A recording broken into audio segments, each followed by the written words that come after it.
Hello, thanks for joining us. I'm Dan McDermott, and this is the McDermott Report. We are live weeknights at 8 p.m. Eastern Time, 5 p.m. Pacific. You can watch or listen at McDermottReport.com. If you'd like to join in, please give us a call. The number is 818-688-6625. President Obama held a town hall today on Twitter. Not really. It was a video stream of the president answering questions submitted to him in tweets. It was a bit of a snore, really. Most people interested in that sort of thing would have been watching or talking about the big Facebook announcement or playing with Google+. We'll have more on that later. Look for some changes in cable news. Beginning in early August, CNN has canceled In the Arena with former New York Governor Eliot Spitzer, which ran at this time. In its place will be Anderson Cooper 360. That show will rebroadcast at 10 p.m. Eastern unless breaking news warrants a new live show. Piers Morgan will still occupy Larry King's former 9 p.m. slot. Personally, I think Eliot Spitzer has something to offer as a television personality, but the show didn't seem to work, either with the original co-host Kathleen Parker or the changing lineup of late. It can take some time to find your way. As he has been in the past, Spitzer is down, but he's not out. Using my own viewing preferences as a guide, on the fairly rare occasion that I would watch television at that hour, I'm usually doing this, I would find myself starting with Bill O'Reilly, his Fox News program at 8 to see what he had on that night. If that didn't grab me, I would check out what Eliot Spitzer had going on. At 9 p.m., I would usually see who Piers Morgan had as a guest or topic. I find that Morgan's show is very heavily dependent on who his guest is. It is hit or miss, but I do like Piers Morgan a lot. I think he's terrific.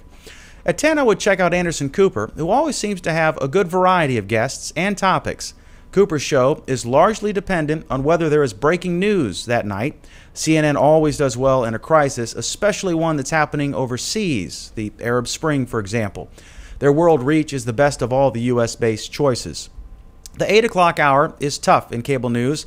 It is and has been somewhat dominated by the larger-than-life Bill O. As Fox News chief Roger Ailes pointed out on an anniversary special, Bill has an interesting show every night. As my dad likes to add, at least the first half is always good. I'm not much on the culture quiz and other fillers used on a slow news day.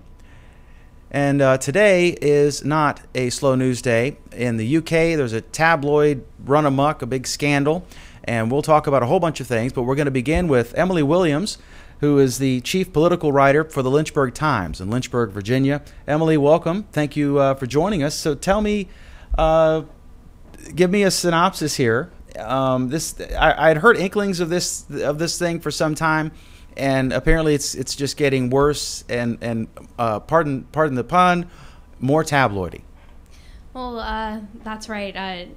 The whole story starts with the News of the World, which is a newspaper owned by Rupert Murdoch's News International, and there's some allegations against News of the World that they were hacked some voicemails of the public. So specifically, as of late, the allegation says that they hacked a schoolgirl's cell phone who had been kidnapped, and then went in and listened to her voicemails and actually deleted some of them, some of the voicemails that were left by family members. Pretty nasty allegations, which Rupert Murdoch today came out and said were completely false and had nothing behind them. This whole scandal started back in 2006. The first allegations dealt with News of the World hacking the royal family's cell phones and voicemails. They also were accused of hacking politicians' phones and other public figures. And what brought weight to these allegations was that they were made by the Metropolitan Police themselves. So Prime Minister David Cameron is taking the allegations seriously, saying that whether they're true or not, there needs to be a serious investigation launched. So we can look to see Mr. Murdoch having to dig himself out of some holes in the near future. Emily, are you? Do we know if Rupert Murdoch is even aware that this was going on? I mean, today he was. There was a story today that he was saying that it was outrageous, that sort of thing. Do we know that Rupert Murdoch, in fact, I guess it's the old famous quote from Watergate. What did he know, and when did he know it? It's quite possible that he wouldn't have known that it was going on, But as the owner, one would hope that that kind of thing would be reported to him, or that he would look into his papers enough to know about stuff like that. It was obvious that there was some reporting that was coming out of it that was a little sketchy. And the fact that these allegations have been going on since 2006 means that if there's stuff that's continuing to happen, he should definitely know about it. But then again, Murdoch is 80 years old, and he has, some other big publications on his plate, like the Wall Street Journal and Fox News, to list a few. So maybe it just blew right overhead. Are you a fan? Of Murdoch? Yes, of Rupert Murdoch, chairman of News Corp. I tend to be a little dubious of his dealings, since his media empire started off in a very tabloidy kind of way, and it seems to be continuing in that manner as we go. It started off, his father was owned a newspaper in Australia, and he, I guess, inherited it. He was a young man, and then he built this empire. He has different publications, and a lot of folks dislike him because they dislike Fox News Channel. But he owns, the Wall Street Journal, for example, has not turned into a racy tabloid. It's still largely respected. Everyone still quotes the Dow Jones Industrial Average as sort of a general financial barometer for the country. But Rupert Murdoch is good. He's good at hiring people for the right thing. And Piers Morgan, I believe, used to work for running one of his tabloids or newspapers in England. Most newspapers in England are tabloids. I used to live in London, and there are some great newspapers there. It used to be Fleet Street, but no, I don't think they're there anymore. But I think he's good. And I want to get into the Fox News thing, because a lot of people beat him up on that. Tell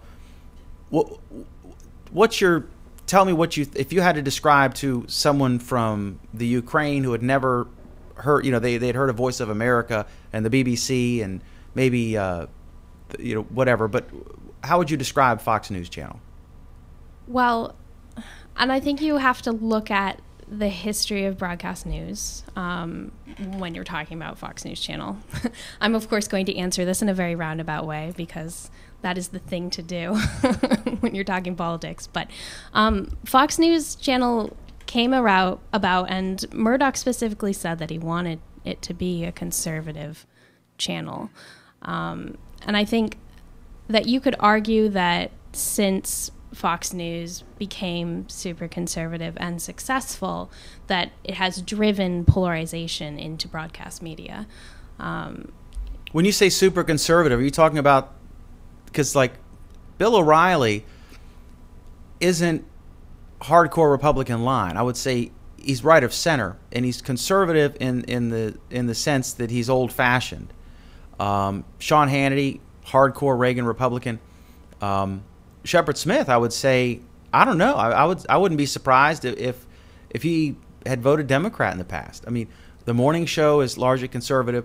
The news programming is pretty straight and narrow. Yeah, I'm not going to argue that Fox News does have some straight news reporting on it. I would say that most of their commentary definitely leans right, though, in the same way that MSNBC's commentary leans left. I think that. And it's been put out there, and there are memos, and there are. I mean, it's a well-known fact that Murdoch came to the States to make a conservative network. That was his goal.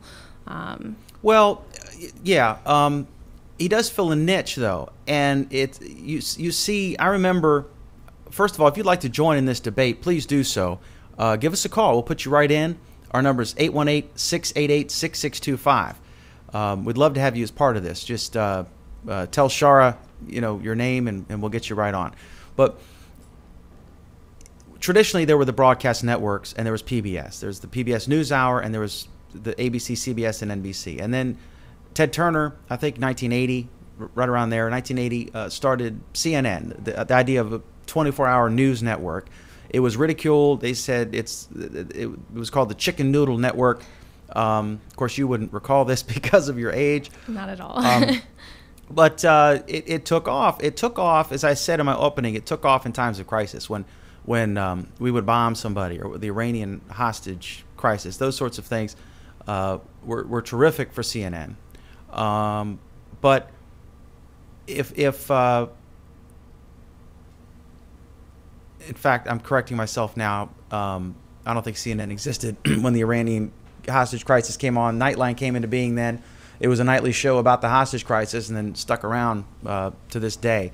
At the time, it was Ted Koppel. But anyway, CNN is like straight news, and they've gone back and forth. They've tried different shows, and some incarnations were good, some not. But MSNBC used to run these old, gotcha documentaries, crime dramas, reruns of, legal documentaries, just, boring stuff. And then they decided that they would go with this opinion journalism. And it's interesting, sort of like what we're doing now. We're not just straight saying, there's a tabloid controversy and Fox News, some claim, we're offering our opinions here, and that's a good thing.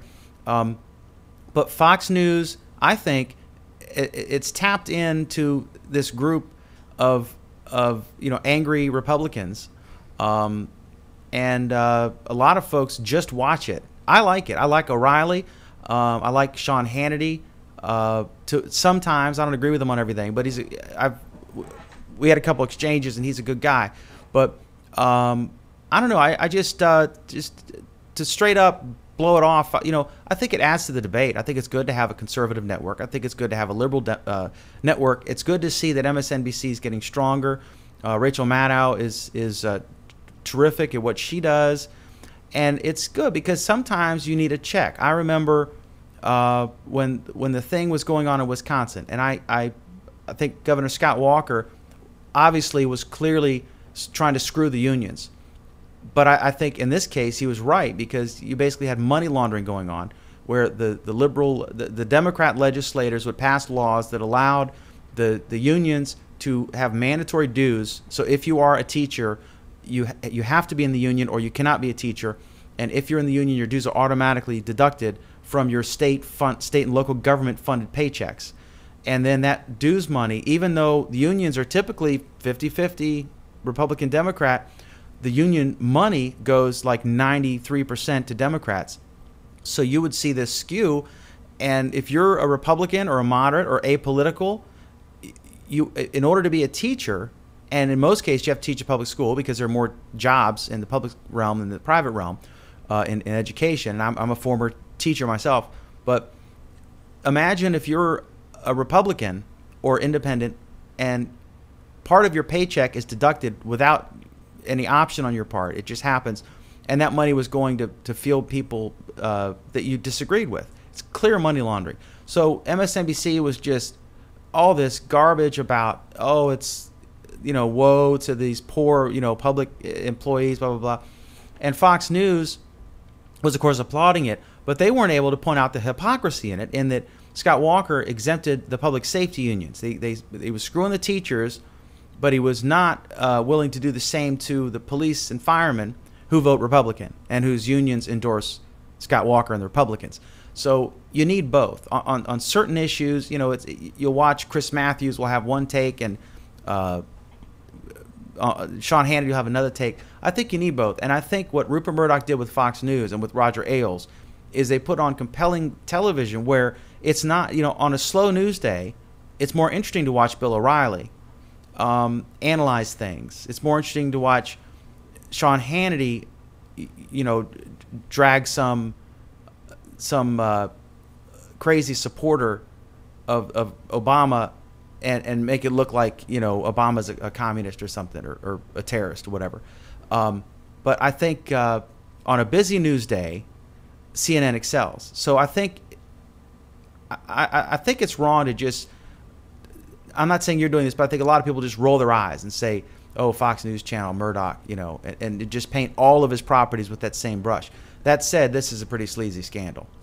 Yeah, I mean, I'd like to throw in 2 cents real quick about the slow news day idea. And granted, this is coming from a very news nerdy perspective, being a journalist, but I would argue that on a slow news day, Americans would be better spent learning about our foreign crises and learning about these countries that we're going into and learning about other places that we're so afraid of, instead of listening to people opine about things. There's plenty of Americans that probably couldn't point to Libya on a map right now. And on slow news days, that's when these news networks need to be able to sit down and talk to people about stuff like that. And there just isn't enough of that goes on anymore. No one has bureaus anywhere. All of these big news networks drop in journalists. They're actually called parachute journalists, when they just get off the plane, do their bit, and then get back on again and fly back to Atlanta or wherever they are.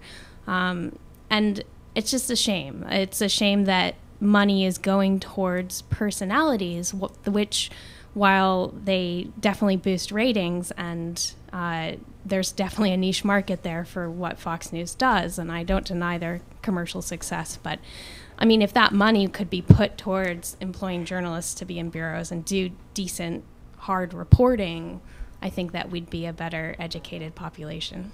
But do you think Reverend Jeremiah Wright or an in-depth analysis of third world debt would be more compelling to viewers? Which one would generate more revenue? Well, and I don't think that's a simple back or forth question. I think the problem there is that you need to make that in-depth analysis of third world debt something that people will want to watch. You need, as reporters, that's the job that we're taxed with, is making complex issues accessible to the public. The whole time while Hannity is going ballistic, foaming at the mouth about, Reverend Jeremiah Wright, Anderson Cooper is there in Libya, or I mean, these timelines are not accurate, but it's there. It's wherever you want to go, and then the viewers gravitate. Anderson's got his 1.4 million or whatever.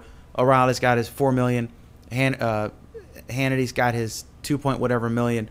So, but then that can reverse during a big breaking news story, especially something like the Arab Spring events.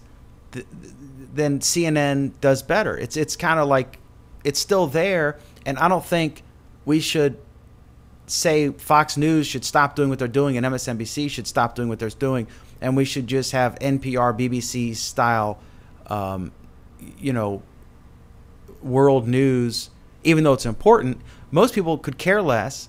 It doesn't impact them. It's sort of like they should know because it's culturally important and significant, and they won't be so ignorant of the world.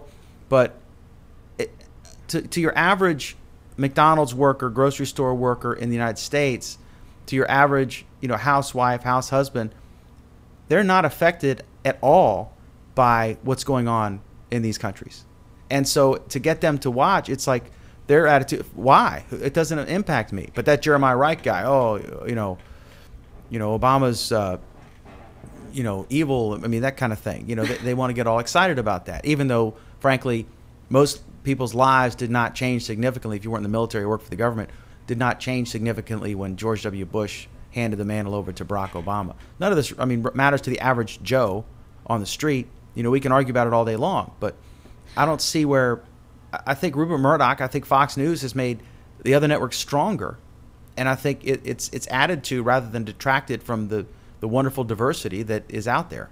Well, I guess this is just part of the joys of living in our democratic free society, is that people can watch what they want to watch. So and you won't be watching Bill O at 8. Yeah, I'll be listening to my NPR, Dan, and you can watch Fox News all you want. How's that sound? All right. Okay.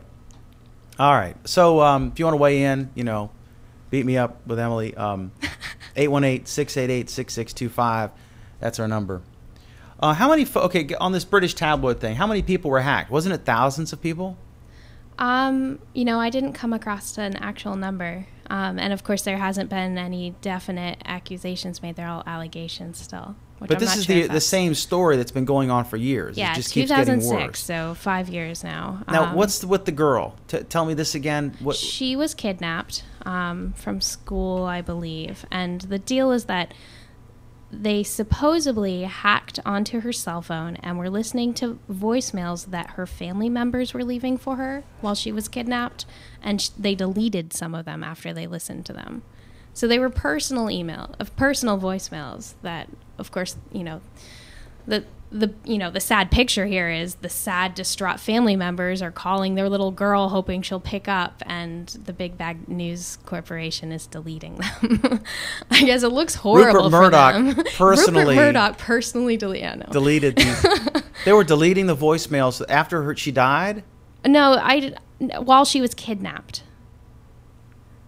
I don't know if she died. Were they on purpose deleting her voicemails? I mean, that would be stupid, right? You're on a number of reasons. Yeah, it would be dumb to delete them. I agree. I think it's pretty dumb to hack it to begin with. And when was this girl kidnapped? That was this year. That's the most recent one. So they're still doing this? Yeah. Well, because this story's been going on. Is this all the news of the world? Yeah, all the news of the world. They've got it. They got it all. I guess if they're all busted, they can just release everything. I'm sure they've held some things back. That's right. Well, if they had hacked onto Weiner's cell phone, we would have known. Weiner's cell phone, we would have known. We know all there is to know about Anthony Weiner. This is a bummer that they're getting rid. The CNN thing's changing. I like Piers Morgan. I forget the British. He ran one of Rupert Murdoch's tabloids in the UK, and then most Americans got to know him when he was on Celebrity Apprentice. He's a judge. I guess what is America's Got Talent. It is that Piers Morgan. I wasn't sure. I actually haven't seen the show yet. There are several. Several.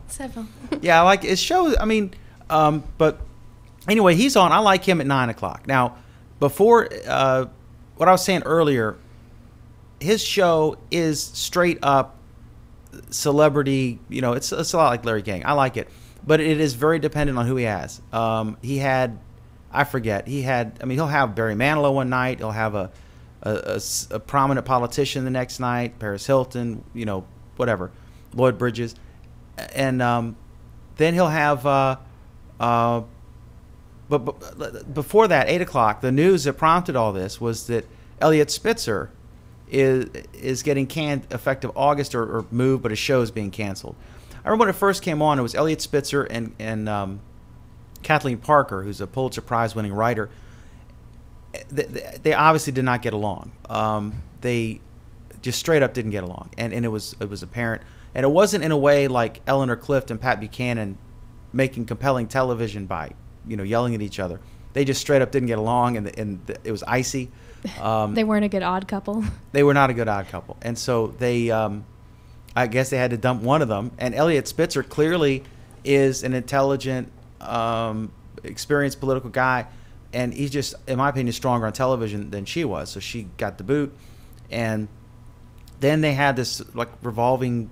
I don't know. It just, I would never watch. It just didn't grab me at all. And I'm a news junkie. I'm a freak. I was picked on in school in the 9th grade because I got the Wall Street Journal subscription, and the big kids, would make fun of me. But I'm a news freak, and I just could not watch his show. I mean, I'm sorry. He seems like a likable guy, but he's got a little scandal, so he's interesting, But I don't know. But the worst thing is we can't make this joke about Eliot Spitzer's going to be his new co-host is going to be Anthony Weiner on CNN. So, but I guess they're going to use him for something. I don't know. Did you ever watch any of this stuff, or you just straight up NPR? I listen to anti-Fox propaganda all primetime hours.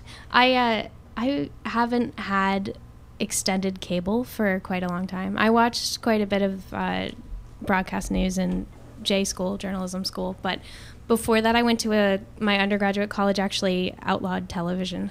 So I spent 4 years without it.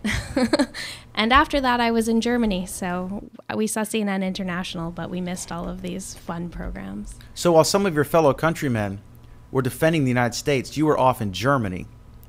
I'm just picking on you. Okay, I'm just brought back another thing you don't remember. When Bill Clinton was running, they said he was all overseas right. protesting against his country, while brave colleagues were fighting against communism in Asia.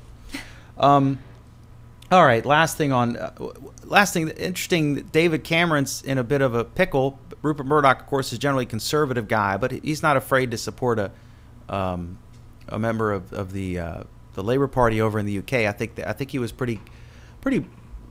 He got along well with Tony Blair, although Tony Blair was a new Democrat in the U.S. He was sort of New Labour. When I was there, it was Neil Kinnock, and the miners' strike was going on, and Thatcher was in the conservative or Tory government. But he's in an odd situation, isn't he? Because he's got to.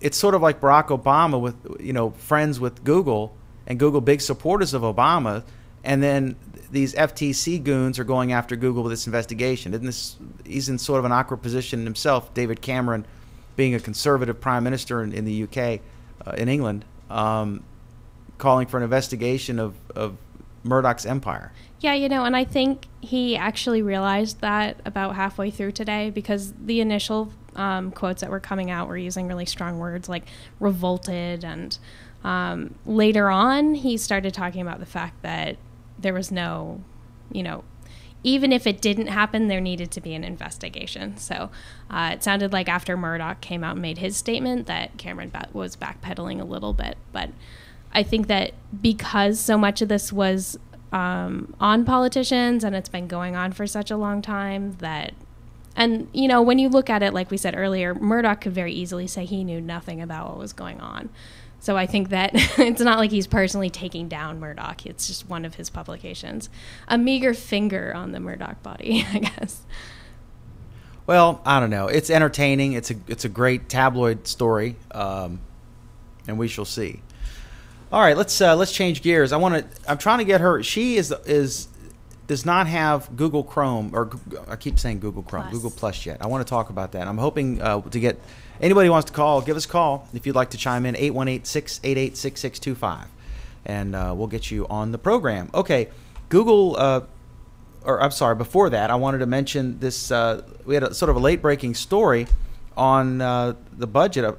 Senator Kyl saying that Republicans have agreed. This is from Reuters, one day before a crucial U.S. budget meeting between the White House and congressional leaders.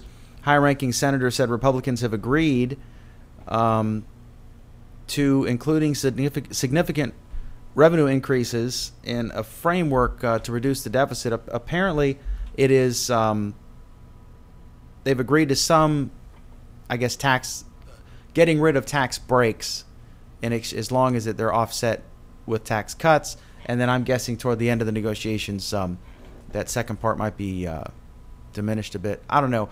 Do you think that the Tea Party folks, there's no official Tea Party and there's no leadership of the Tea Party? There are de facto leaders who have emerged, but by its very nature, it's a grassroots movement. Do you see any scenario where a Republican could vote for any kind of tax increase without inviting a challenge in the primary from a Tea Party sponsored candidate? No. I think that, there's definitely the possibility that that challenge would happen. And as we've seen from voting recently, it's really going to be whoever's motivated to come out. And granted, we are looking at a presidential election, so it's quite possible that the people that didn't come out and support candidates in the primaries of smaller gubernatorial races or what have you last year will come out more in the primaries now. So we might see more of the core base of the Republicans voting to offset the Tea Party voters. But I would say that there's a lot of very scared candidates out there right now, definitely on that issue. And I've just lost control of my thing here. All right, let's talk about Google Plus. Today there were some interesting things going on. First of all, everybody was playing with Google Plus, who has Google Plus. And President Obama had a town hall on Twitter. Have you ever seen less excitement, interest, even awareness? You have a journalism master's degree.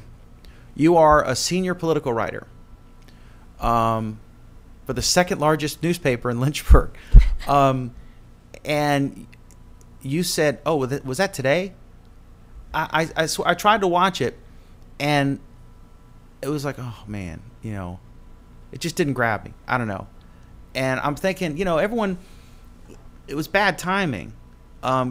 Google Plus was announced, and also Mark Zuckerberg had a press conference at Google at Facebook headquarters to announce they're incorporating a Skype player and group chat into Facebook. And of course, I was on Google Plus. I don't even think I went on Facebook today at all, except to post the show description today. But everyone on Google Plus, as you would expect, was trashing. Zuckerberg announces chat features that were in Google Talk 3 years ago, or hitting Facebook.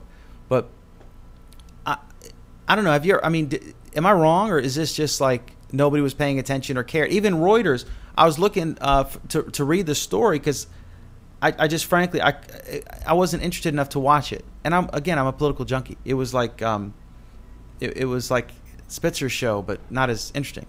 And so I don't know. Am I wrong, or what's the deal? No, I think that there were a lot of other stories involving Obama that took precedence to it today. I also think that his answers were very expected and nothing exciting or new. So reporting-wise, there wasn't a lot to talk about.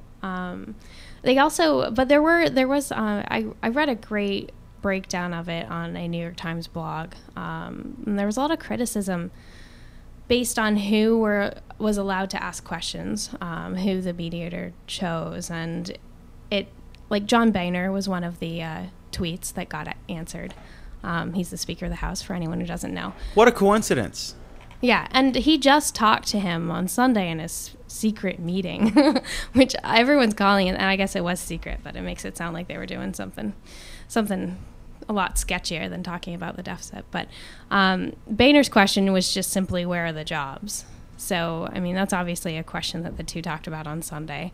And there was also a question answered from a New York Times reporter who obviously has access to the president whenever they want. And so those that were tweeting were really ticked off. And there were a lot of really angry tweets out there about, they're not everyday people. I also think that the fact that the president went on video camera to answer the tweets, while the idea of this exercise was good to begin with, just reaching out to the public is always a good thing, but it would have been excellent to see President Obama contained to 140 characters. I mean, that was one of the biggest criticisms of him when he was running, even in the primary stage when he was running against Clinton, was that his speeches were just too long and too academic, and he lost people really easy.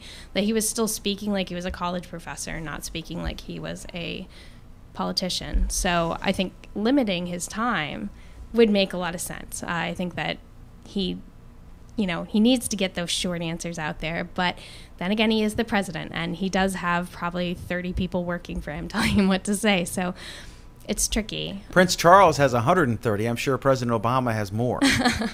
One would hope. That was in a previous episode. Yeah, I don't know. It was just a snoozer. I was like, man, I'm not going to listen to all this stuff again.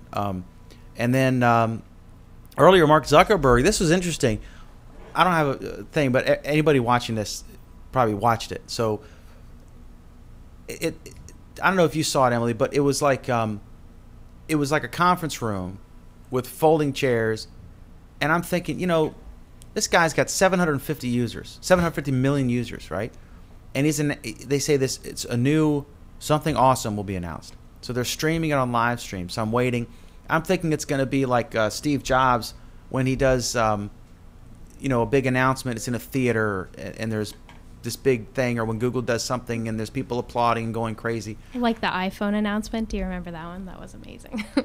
Well, don't you think you should, if you're doing something that impacts 750 million people, and you're a multi-billion-dollar corporation, I mean, what's their value now? 70 billion or something? Well, not to me, but that's their official or unofficial value. Wouldn't you have, like, I would do it like a Steven Spielberg blockbuster production, like the Spider-Man Broadway play, to generate excitement. Because for one thing, it's going to be covered on regular television to some degree. And, just like Reagan demonstrated, you want the flag and the Statue of Liberty behind you. It just seemed to me like a real ghetto JV level production. I'm like, what in the world? And especially when he's under assault from this new product, Google Plus, that's getting all the buzz.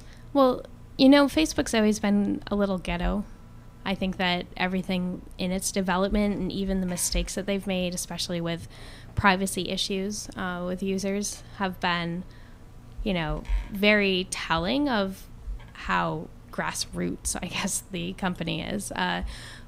But I don't know. Yeah, the lack of luster for the announcement, definitely, it made it seem, my first thought was just that it was a last-ditch effort by Microsoft to try to combat Google, that they were worried about Google Plus, and that they teamed up with Facebook and were like, for everyone that doesn't know, Microsoft has been in the process of purchasing Skype since May. And it also owns 1.6% of Facebook, which I'm not sure what that means money-wise, but the talk on the internet made it sound like it was a big deal. If Google Plus takes off like I think it will, that 1.6% and $1.50 will get you a cup of coffee at McDonald's. Yeah. I don't know. I think I'm excited about Google Plus. I think it's terrific. And I was reading an article, and I want to get your take on this. There's certain companies, Zuckerberg. Apparently, there's a story. I don't know if it's true, but some blogger said that Zuckerberg's PR firm had emailed him and said, "We want you." He was a privacy blogger. I think this was on Bloomberg or something. It wasn't some. It was some mainstream or source, but this guy was saying that he got an email saying, "We want you to write about the big privacy concerns of Google Circles, Google Plus Circles, and if you don't have time to write it, we'll write it and you can put your name on it." And I guess 2 other bloggers had gotten similar things. Now, this is according to this blogger who I saw a video clip on. I don't know if it's true, but I know there have been situations like this before where they were trying to throw dirt out against Google. It seems to me Mark Zuckerberg is in his 20s still, even though he's real smart and he's rich. Sometimes it seems like this company behaves like a juvenile delinquent and they need adult supervision. Am I off my rocker here, or should they try to get a clone of Eric Schmidt or something, some sort of adult in the room? I think that there needs to be a balance. I think that the youthfulness of Facebook as a company definitely helps for its appeal and helps for its development and where it's going. But that being said, there needs to be professionals they need to have a huge set of lawyers, which Zuckerberg has since he had to fight for his company so much. There needs to be some really sound legal and business advice going on for them, because obviously they're not making the right decisions all the way around. Okay. I want to know, tell me your experience. I guess you have a Facebook account, and every week or two you'll check it out. Did you have MySpace before that? No. Was Facebook your first social network? Were you on Friendster or anything like that? Orkut? I think I might have had a LiveJournal back in middle school. But really I went from just chatting. Everyone had AIM, AOL chat, and what was the other one? There was some other older chat that everyone had for a while. Yahoo. There was AOL, AIM. There was Yahoo Instant Messenger.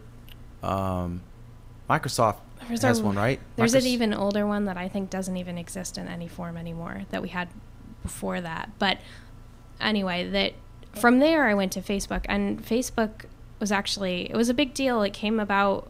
It started getting big my freshman year of college. Facebook was a subscribing service. So tell me, when you first heard about Facebook, tell me about that. Tell me how you eventually decided to get an account on it. Tell me what you like and what you dislike about Facebook. Mm-hmm. Well, initially I found out about Facebook from a girl on my campus that was petitioning to have the college buy a subscription to the service, because at the time your college had to pay so much a year for your campus to use Facebook, and you had to have a college email address to use it. And basically it was pitched to me as a way of just having a directory of who people are and profiles and a place to put up pictures. So at first I thought that the internet probably did all of that already in different places, but the real reason I eventually joined and got an account was that I wanted to know what pictures of me other people were putting up, which I'm sure a lot of people have dealt with. And from there, Facebook just kept getting bigger and bigger, and it feels like it grew very fast. We went from having to convince our college that they should buy a subscription service to the college using it to put out, event notices and, having the freshmen meet each other before they come in and all these things. But I think as time went on, as we graduated, as my generation graduated, there became this big issue with companies that would actually hire people to essentially stalk you and investigate you online. And I know that they exist because I have some friends that are actually employed by them, which it sounds like a great job. But so basically these people, they sit there and they leaf through your Facebook page and they make sure there's no pictures of you, say, drinking underage or any of those other things that make the American college experience what it is, I guess. But as soon as that happened, people got really cautious. And I think from there, all of the privacy issues started popping up. Facebook became a lot more about buying things, like even the games you could buy things in. So there was money involved. And really, I can honestly say that my general friends, I mean, I still have over 1,000 friends on Facebook, but no one uses it anymore. I mean, there are a handful that use it regularly that will still put status updates, but I mean, it used to be that everyone would say it all the time. And maybe that's just because the majority of my friends have graduated and aren't in school anymore. But, you know, the people that I see really using it are people that are, you know, my mom's age or people with kids that want to share pictures of their kids and get together with the other moms. So. Isn't that the thing, though? Isn't that what made it work? Because MySpace was all kids and bands. And there were some adults, like I was on MySpace. I still have an account there somewhere. And but it just was like nonstop spam from bands and all this stuff. And then Facebook came along, and initially it was exclusive. You had to have a Harvard EDU address, and then other colleges, and then they went wide open. But I think the thing that made it grow was, and I'm not sure what it was about Facebook that got the grandmothers and the soccer moms to sign up. And you can find your long lost, everybody was on it. And you could find your long-lost high school buddy or whatever, middle school friend. And I'm not sure what it was about Facebook versus MySpace that people would sign up. I haven't figured. I don't know. Do you have a theory on that? I think it's the tagging features. I think everything about photo tagging is what makes Facebook so addictive to people and so needing to check it all the time. Just the concept that there's information or pictures of you out there that you don't know about, or that people are doing things that you don't know about. And Facebook is great for that. But I think I think that you're right. I think that the fact that it caught on with the older generation and also with younger, I think that there's a lot of really young kids that use Facebook too, simply for the games that it offers. Like Farmville, I think, is one of them. But I think that the core, I mean, my generation, my age is now in the 20-somethings to 30-somethings area where we're going to be the people that are making the money in the country. So I think eventually there will have to be products that are tailored towards us if we drop Facebook. I mean, and I know that everyone still uses Google. I can't think of a single person that doesn't use Google. And so Google still has my business, and it still has, much of my demographics business. So that said, will it have the Google Plus? You're not on it yet. I've invited you, but you haven't received it yet. I added you to a circle, and you have a public profile. So tell me, I know you're interested in it. Tell me why. What interests you? What do you dislike about Facebook that you're thinking Google Plus will be? Well, mostly just integration. I mean, I use Google for everything right now. I blog through Google. YouTube is through Google, so I can sign in with my one account and I can essentially be connected to the entire internet. And the more things are integrated like that, the better. And granted, Facebook has the Facebook Connect feature, which a lot of people have used, so that you can sign on with your Facebook account to just about anywhere.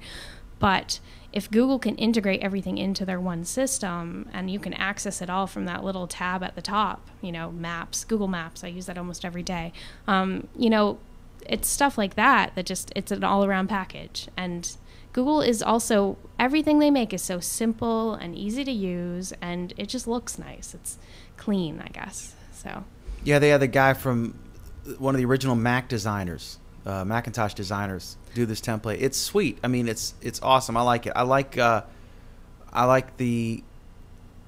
looks like Facebook, but they all kind of have the same thing. And yeah. I don't know. I mean, everybody I've seen that is a critic has been high on this. The folks on TechCrunch who will, viciously attack something if they think it's stupid, and people like that honesty, and they're a big hit.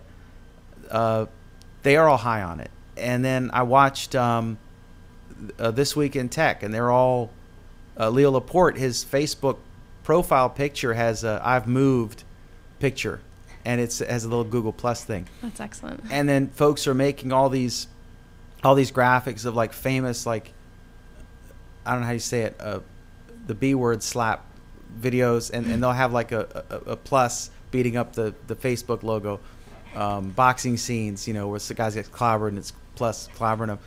I've never seen such excitement about any. I can't remember the last time I felt so much excitement about a product, a software product to come out or service, as I have about Google Plus. It's just really, it's outstanding. It's great. I love it. I think people have been ready to ditch Facebook ever since they had the privacy issues.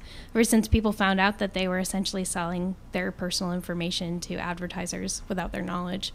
There were a lot of people that were ready to just go to whatever new came along, and Google's obviously stepping into that void. And once again, Microsoft is just getting hit. I mean, nothing against Bing, but I'm not quite sure what it did new.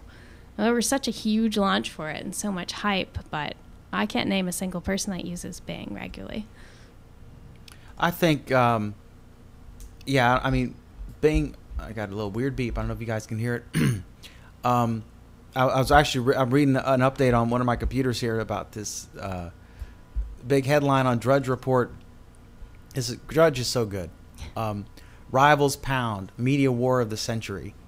And then he's linking to a Financial Times article. Yeah, there was it's a Diaspora. It was the open source. It is an open source project, and they're trying to create an open source Facebook type thing.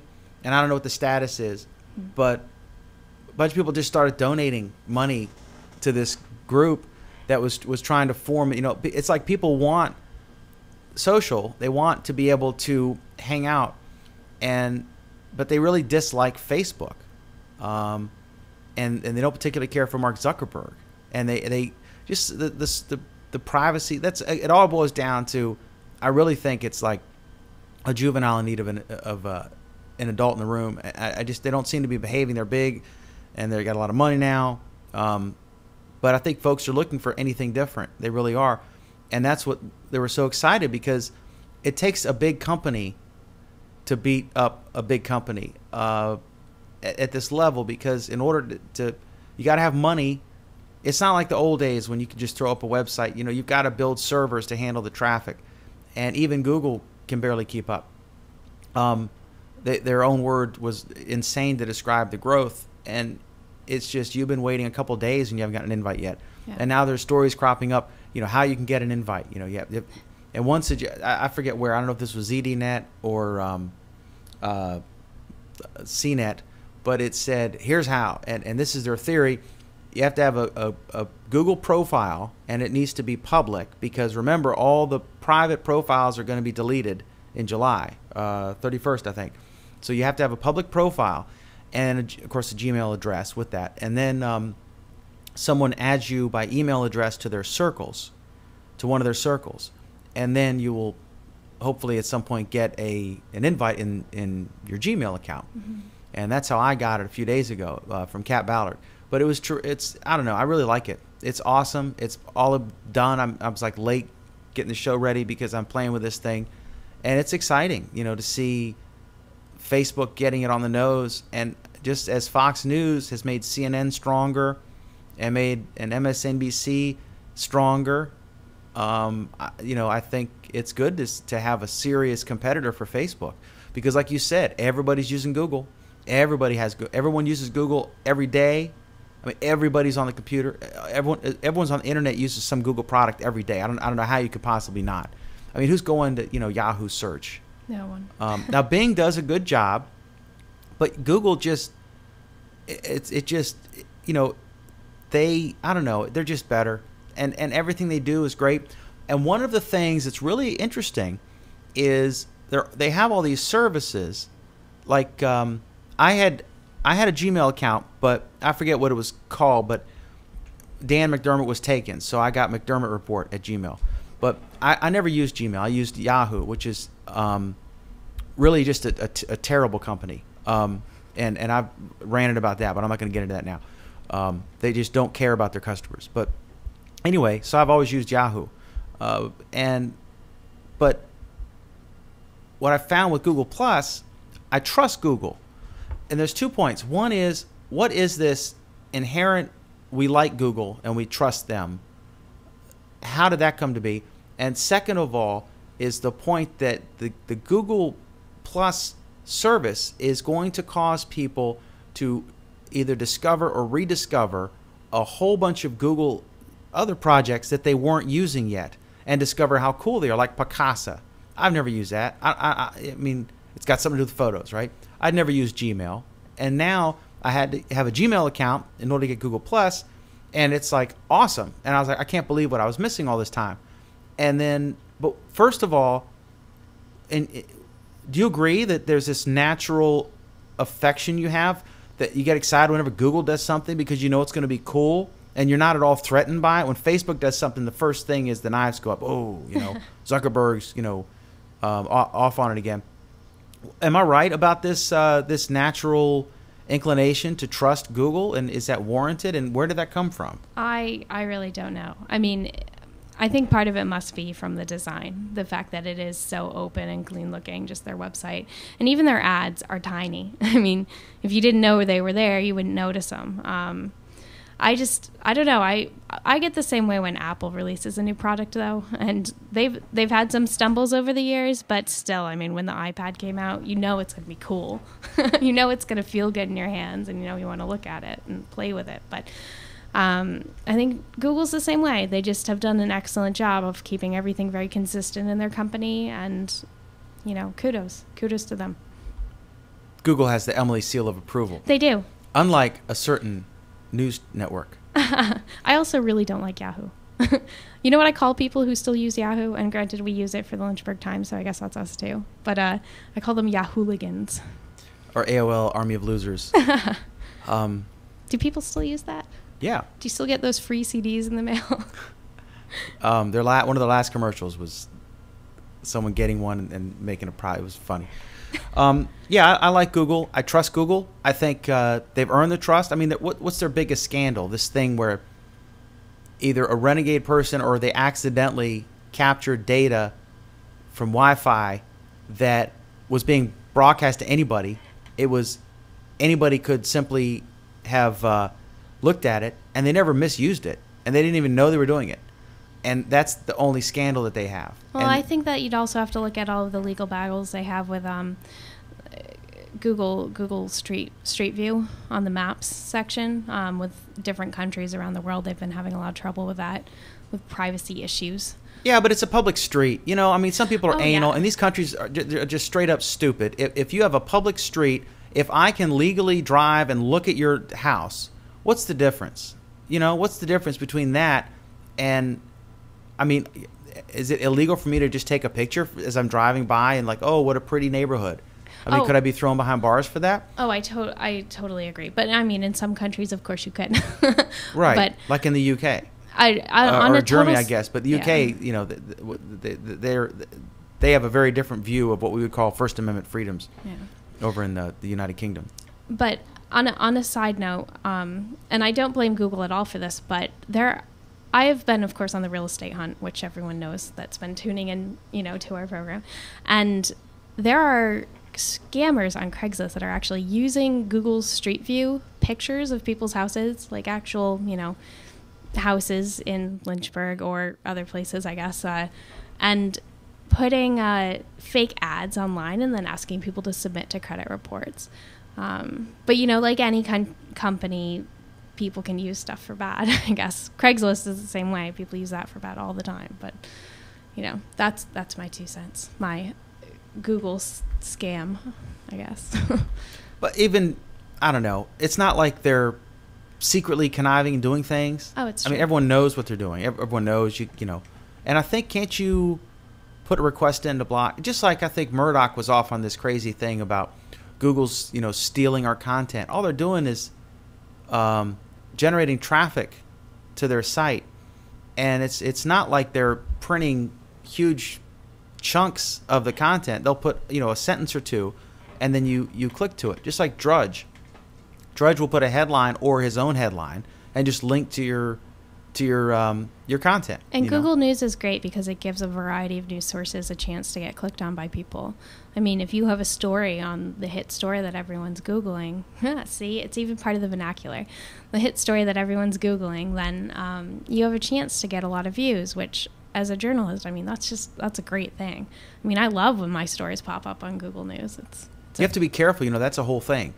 When your product, and I could think of like Kleenex, which you can say I need a Kleenex, when really you mean I need a facial tissue, or I'm going to go to the store and get some Cokes, meaning soda, but that's a whole thing. If your product, it becomes so well known that it becomes a verb, like let's Google something, or it becomes a common word to describe that genre, then you can actually lose the ability to enforce a trademark in that context. You could say, like the Google has become such a commonly used word, although it's different in that it's not saying that you're searching in general. You're specifically referring to, I'm going to go to google.com and do a search for a topic.